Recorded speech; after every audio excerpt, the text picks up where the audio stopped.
একটা ফোন যেটার দাম মাত্র 10,000 টাকা, কিন্তু নামটা বললেই নস্টালজিয়া চলে আসে, Nokia C20 plus. Welcome to Tech Maniac. আজ আমরা কথা বলবো নোকিয়া C20 প্লাস নিয়ে। বাজেট ফ্রেন্ডলি এই ফোনটা কি সত্যিই আপনার ডেইলি ব্যবহারের জন্য ফিট? চলুন সহজভাবে দেখে নিই। ডিজাইন সিম্পল কিন্তু সলিড, প্লাস্টিক বডি হলেও স্ট্রং ফিল দেয়, মানে হাত থেকে পড়ে গেলেও একটু নিশ্চিন্ত থাকা যায়।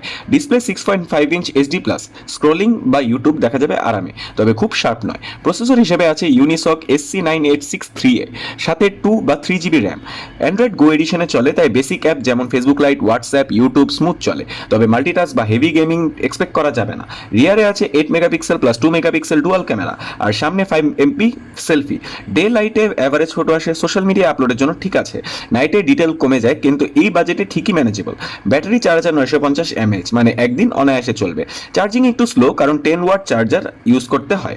এখন মাত্র 10,000 টাকা দামে যাদের দরকার একটা সিম্পল, স্ট্রং আর বাজেট ফোন বেসিক কাজের জন্য, তাদের জন্য নোকিয়া C20 ঠিকঠাক চয়েস। কিন্তু যারা গেমিং বা হাই এন্ড ক্যামেরা চান, তাদের অন্যদিকে তাকানোই ভালো। তাহলে নাম যেমন নোকিয়া আমাদের পুরোনো দিনের স্মৃতি মনে করায়, তেমনি 10,000 টাকায় নোকিয়া C20 প্লাস আজও সেই সাশ্রয়ী আর ডিপেন্ডেবল কম্পেনিয়ন।